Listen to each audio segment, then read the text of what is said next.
আসসালামু আলাইকুম। Achieve education নিউজিল্যান্ডের পক্ষ থেকে সকলকে জানাচ্ছি স্বাগতম। আশা করি তোমরা সবাই অনেক বেশি ভালো আছো। আলহামদুলিল্লাহ আমিও খুবই ভালো আছি।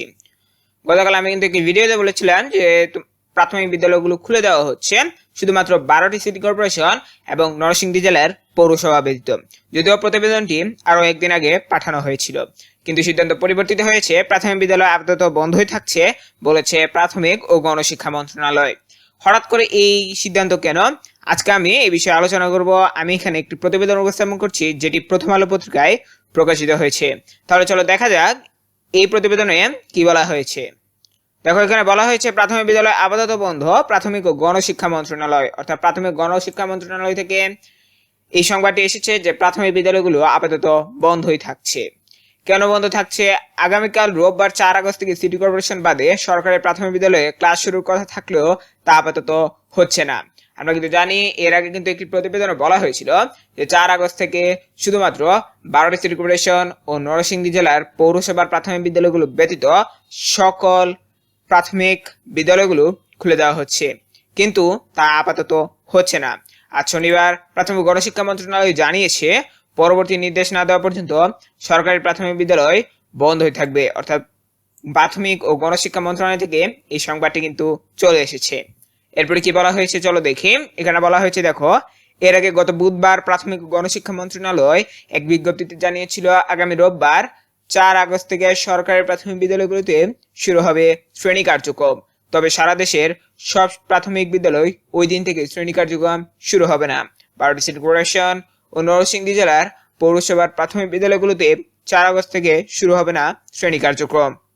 অর্থাৎ কথা কিন্তু ছিল যে 4 আগস্ট থেকে 12টি সিটি কর্পোরেশন এবং নরসিংদী জেলার পৌরসভার যে প্রাথমিক বিদ্যালয়গুলো রয়েছে সেগুলো 4 আগস্ট থেকে শ্রেণী কার্যক্রম শুরু করবে, কিন্তু এখন হচ্ছে না, কারণ প্রাথমিক গণশিক্ষা মন্ত্রণালয় থেকে এই বিজ্ঞপ্তিটি দেওয়া হয়েছে।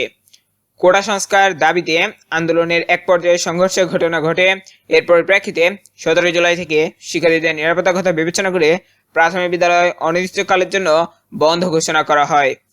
একই কারণে শিক্ষা মন্ত্রণালয়ের আওতাধীন মাধ্যমিক ও উচ্চ মাধ্যমিক পর্যায়ে সব শিক্ষা প্রতিষ্ঠান, স্কুল, কলেজ, মাদ্রাসা ও কারিগরি প্রতিষ্ঠান এবং পলিটেকনিক ইনস্টিটিউটগুলোর শ্রেণী কার্যক্রম পরবর্তী নির্দেশ না দেওয়া পর্যন্ত বন্ধের ঘোষণা করে শিক্ষা মন্ত্রণালয়। এদিকে দেশের শিক্ষা প্রতিষ্ঠানগুলো ধাপে ধাপে খোলা হবে বলে জানিয়েছেন শিক্ষামন্ত্রী মহিবুল হাসান চৌধুরী। মঙ্গলবার 30 জুলাই সন্ধ্যায় এক বৈঠকে শেষে সাংবাদিকদের তিনি বলেন, আমরা জননিরাপত্তা এবং ঝুঁকি বিবেচনায় নিয়ে ধাপে ধাপে শিক্ষা প্রতিষ্ঠানগুলো খুলতে চাই। ইন্টারনেট যেহেতু সচল হয়েছে সেহেতু অনলাইন ক্লাসের শুরুর বিষয়টি বিবেচনায় নেব। দেখো, এখানে যে জিনিসটি বলা হয়েছে যে কোটা সংস্কারের কারণে, অর্থাৎ কোটা সংস্কার আন্দোলনের ফলে যে এখন সংঘর্ষের ঘটনা হচ্ছে, সহিংসতার ঘটনা হচ্ছে, জ্বালাও পোড়ার ঘটনা হচ্ছে, এই কারণে কিন্তু 17 জুলাই থেকে শিক্ষার্থীদের নিরাপত্তার কথা বিবেচনা করে প্রাথমিক বিদ্যালয় বন্ধ করে দেওয়া হয়। পাশাপাশি মাধ্যমিক ও উচ্চ মাধ্যমিক পর্যায়ে সব শিক্ষা প্রতিষ্ঠান, মাদ্রাসা, কারিগরি প্রতিষ্ঠান, পলিটেকনিক ইনস্টিটিউটের শ্রেণী কার্যক্রম বন্ধ করে দেওয়া হয়। বিশ্ববিদ্যালয় কিন্তু বন্ধ করে দেওয়া হয়। এখন অনেকের মনে প্রশ্ন আসতে পারে, হঠাৎ করে এই সিদ্ধান্ত কেন? দেখা যাচ্ছে যে আগামীকাল অসহযোগ আন্দোলনে ডাক দেওয়া হচ্ছে বা আরো বৃহৎ পরিসরে আন্দোলনে ডাক দেওয়া হচ্ছে। সেক্ষেত্রে কিন্তু প্রাথমিক গণশিক্ষা মন্ত্রণালয় এই সিদ্ধান্ত নিয়েছে।